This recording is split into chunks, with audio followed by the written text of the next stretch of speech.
God preserved my life, as shared by Sister Norma Cunningham of the Morgantown, West Virginia Restoration Branch.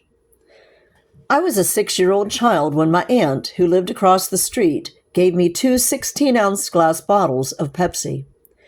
I headed back across the street to my house when I saw my sister and brother. Thinking like any 6-year-old, I took off running because I thought they were coming after my pop. I tripped and fell on the steps. The bottles broke, and I fell on a pointed shard of glass that cut my jugular vein. As the blood poured out, my mother put pressure on my neck to stop the bleeding. In her excitement, she unintentionally closed off my airway, and I couldn't breathe. My aunt had to slap her in the face in order for her to let go. Earlier, God had caused my grandfather, James L. Jeffries, who was an RLDS elder, to be available at the time of the accident. He had been heading out to feed the mine horses in Morgantown, West Virginia, which was about 10 minutes away. He was stopped from doing that when my aunt pleaded with him to stay and eat the meal of oysters she had prepared. He succumbed to her pleading and stayed.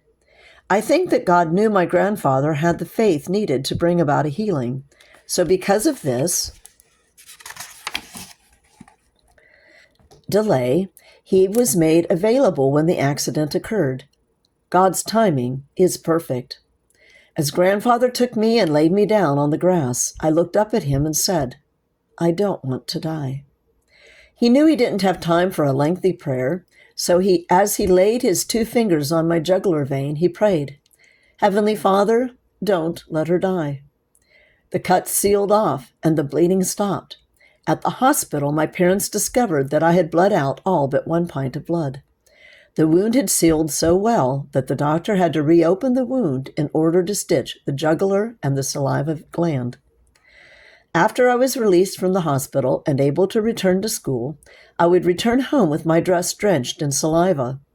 I went back to the doctor, and he said that I would have to be admitted to the hospital for surgery to reopen the wound and repair the saliva gland.